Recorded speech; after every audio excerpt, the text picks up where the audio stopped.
Mao ni bagong imbento lighter nga test light mga kaunggoy. Atong testingan ang fuse ug bombilya.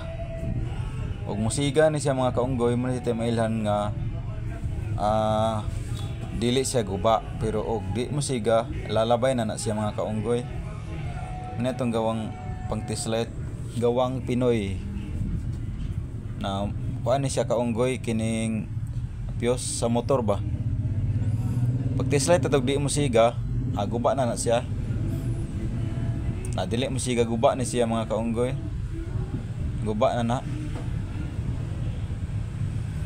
Nailain atong test light nga fuse sa motor. Og musiga gani na siya kana dili na siya guba. Tips lang, gamay lang, mga kaalaman ba. Pud ako kaninyo nagkatabang mga kaunggoy. Na siga kana may okay siya nga fuse. Musiga man. Sa ato pa dili siya putol. Goods pa siya mga kaunggoy. Bombilya sunod mga kaunggoy. Mailhan ang bombilya og di musiga diha kay putol na siya slalom. Karon og musiga siya buhi na siya, pwede na siya gamiton. Na ingana ba mga kaunggoy? Tips lang, gamay ang kaalaman mga kaunggoy. Dahang salamat sa inyong paglantaw mga kaunggoy sa akong video. Og naama kay nakatunan mga kaunggoy, follow, like and share. Thank you mga kaunggoy.